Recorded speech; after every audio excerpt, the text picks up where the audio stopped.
പശ്ചിമ ബംഗാളിലേക്ക് പോകാം. അവിടെ 4 ലോക്സഭാ സീറ്റുകളിലേക്കുള്ള മത്സരമാണ് നടക്കുന്നത്. പ്രത്യേകിച്ച് നമുക്കറിയാം, കഴിഞ്ഞ ദിവസങ്ങളിലൊക്കെ നമ്മൾ പറഞ്ഞിരുന്നു അവിടുത്തെ ഒരു മുന്നണിയുടെ കാര്യങ്ങൾ. ഇന്ത്യ സഖ്യം കോൺഗ്രസും CPM മത്സരിക്കുന്നു, തൃണമൂൽ വേറിട്ട് മത്സരിക്കുന്നു, BJP. ഒപ്പം തന്നെ ഈ നടക്കുന്ന 4 ലോക്സഭാ മണ്ഡലങ്ങളിൽ 2 മണ്ഡലങ്ങൾ അത് അതീവ കടുത്ത പോരാട്ടം നടക്കുന്ന മണ്ഡലങ്ങൾ കൂടിയാണ്. എന്തായാലും ഇന്ന് നിശബ്ദ പ്രചാരണത്തിന്റെ നാളുകളാണ്. വിവരങ്ങളൊക്കെ മുഹമ്മദ് നൌഫലിനോട് തന്നെ ചോദിക്കാം. നൌഫൽ, അതായത് 4 ലോക്സഭാ മണ്ഡലങ്ങളിലേക്ക് പ്രചാരണം നടക്കുന്നു.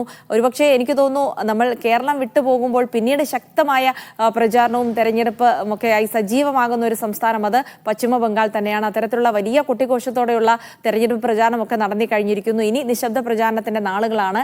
എന്തൊക്കെയാണ് മുന്നണികൾ പ്രതീക്ഷിക്കുന്നത്? ഏതൊക്കെ രീതിയിലാണ് ഈ പോളിംഗ് ശതമാനത്തിലടക്കം വലിയ ആശങ്ക ഉണ്ടാകുന്ന ഒരു സ്റ്റേറ്റ് കൂടിയാണോ പശ്ചിമ ബംഗാൾ?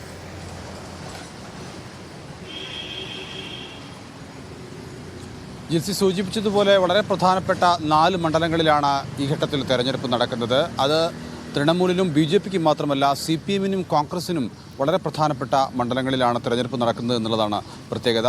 പ്രത്യേകിച്ചും മുർഷിദാബാദും മാൽഡ ദക്ഷിണ മണ്ഡലവും, ഈ 2 മണ്ഡലവും വളരെ പ്രധാനപ്പെട്ടതാണ് CPMനും കോൺഗ്രസിനെ സംബന്ധിച്ചിടത്തോളം. കാരണം മാൽഡ ദക്ഷിണ എന്ന് പറയുന്ന മണ്ഡലം കോൺഗ്രസിന് നിലവിലുള്ള മണ്ഡലമാണ്. സംസ്ഥാനത്ത് ആകെ 2 മണ്ഡലങ്ങളാണ് കോൺഗ്രസിനുള്ളത്. ഒന്ന് ബഹ്റാംപൂറും ഒന്ന് ദക്ഷിണ മാൽഡയും. ഈ ദക്ഷിണ മാൽഡ നിലനിർത്തുക എന്നുള്ളത് കോൺഗ്രസിൻ്റെ വളരെ പ്രധാനപ്പെട്ട ഒരു ലക്ഷ്യമാണ്. അതിനുവേണ്ടി അവർ അധ്വാനിക്കുകയും ചെയ്യുന്നുണ്ട്. ഇത്തവണ CPM കൂട്ടിനുണ്ട്. അതുകൊണ്ട് തന്നെ ദക്ഷിണ മാൽഡയിൽ വിജയിക്കാൻ വേണ്ടിയുള്ള എല്ലാ പരിശ്രമങ്ങളും കോൺഗ്രസ് നടത്തിക്കൊണ്ടിരിക്കുന്നു. പക്ഷേ അവിടെ തൃണമൂൽ കോൺഗ്രസിൻ്റെ സ്ഥാനാർത്ഥിയായി അപ്രതീക്ഷിതമായി വന്ന സ്ഥാനാർത്ഥി ഷനവാസ് അലി റെഹാൻ എന്ന് പറയുന്ന സ്ഥാനാർത്ഥിയാണ്. അദ്ദേഹം ഓക്സ്ഫോർഡ് സർവകലാശാലയിൽ ഒരു ഗവേഷക വിദ്യാർത്ഥി കൂടിയാണ്. അദ്ദേഹമാണ് അവിടെ സ്ഥാനാർത്ഥിയായി വന്നിരിക്കുന്നത്. അദ്ദേഹം മികച്ച പോരാട്ടം കാഴ്ചവെക്കുകയും ചെയ്യുന്നുണ്ട്. അതുകൊണ്ട് തന്നെ സീറ്റ് നിലനിർത്തുക എന്നുള്ളത് വളരെ ദൗത്യമാണ്. രണ്ടാമത്തെ സീറ്റ് മുർഷിദാബാദാണ്. മുർഷിദാബാദ് നമുക്കറിയാം ന്യൂനപക്ഷങ്ങൾ, പ്രത്യേകിച്ച് മുസ്ലിങ്ങൾ ഏറെ താമസിക്കുന്ന ഒരു മണ്ഡലമാണ്.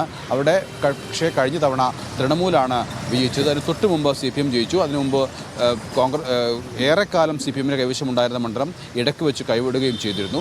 ഇത്തവണ ആ മണ്ഡലം തിരിച്ചു പിടിക്കാനാണ് CPM ശ്രമിക്കുന്നത്. CPMൻ്റെ സംസ്ഥാന സെക്രട്ടറി മുഹമ്മദ് സലീം തന്നെയാണ് അവിടെ മത്സരരംഗത്തുള്ളത്. അവിടെ കോൺഗ്രസുമായി ചേർന്നുകൊണ്ട് വളരെ ശക്തമായ പ്രചാരണ പരിപാടികൾ സംഘടിപ്പിക്കാൻ CPMന് സാധിച്ചിട്ടുണ്ട് എന്നുള്ള സത്യമാണ്.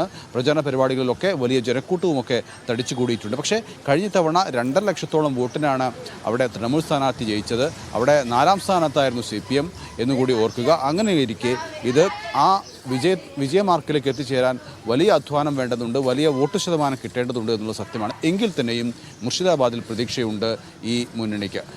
ഇനി ഉള്ളത് മറ്റ് 2 മണ്ഡലങ്ങളാണ്. ഒന്ന് മാൾട്ട ഉത്തറും മറ്റൊന്ന് ജംഗിപൂരും. ജംഗിപൂർ എന്ന് പറഞ്ഞാൽ നമ്മുടെ രാഷ്ട്രപതിയായിരുന്ന പ്രണബ് മുഖർജിയുടെ 2ഓ 3ഓ തവണ വിജയിച്ച മണ്ഡലമാണ് ജംഗിപൂർ. അവിടെ കോൺഗ്രസിന് ശക്തമായ ബേസുള്ളൊരു മണ്ഡലമാണ്. ഇപ്പോഴും അവിടെയും കോൺഗ്രസിന് നേരിയ പ്രതീക്ഷ ഉണ്ട് എന്നുള്ളത് സത്യമാണ്. അതോടൊപ്പം തന്നെ തൃണമൂലും BJPയും വളരെ ശക്തമായി പ്രചാരണ രംഗത്ത് മുന്നേറുന്നു എന്നുള്ളതാണ് മറ്റൊരു എടുത്തു പറയേണ്ട കാര്യം. തൃണമൂലാണ് അവരുടെ ഭരണത്തിൻ്റെ ഒരു തണൽ കൂടി ഉപയോഗിച്ചിട്ടാകാം ഒരു പക്ഷേ പ്രചാരണ രംഗത്ത് ഒരു പടി മുന്നിൽ നിൽക്കാൻ അവർക്ക് സാധിച്ചിട്ടുണ്ട്. പക്ഷേ അതെല്ലാം വോട്ടായി മാറുമോ എന്നുള്ളതാണ് ചോദ്യം. പ്രത്യേകിച്ചും ഒരു ഭരണവിരുദ്ധ വികാരം ഇപ്പോൾ നിലവിലുണ്ടോ എന്ന് തോന്നിപ്പിക്കുന്ന രീതിയിലുള്ള പ്രചാരണ പ്രവർത്തനങ്ങൾ, ആളുകളുടെ കമൻറ്റുകൾ നമുക്ക് കാണാൻ സാധിക്കുന്നുണ്ട്. അതുകൊണ്ട് തന്നെ ഈ തെരഞ്ഞെടുപ്പിൽ ഒരുപാട് എതിർ ഘടകങ്ങൾ ഉള്ള ഒരു തെരഞ്ഞെടുപ്പ് എന്ന നിലയ്ക്ക് മമതാ ബാനർജിക്ക് ഈ തെരഞ്ഞെടുപ്പിൽ കഴിഞ്ഞ തവണത്തെ 22 സീറ്റ് നിലനിർത്തുക എന്നുള്ളത് വളരെ ശ്രമകരമായ ദൗത്യമാണ്.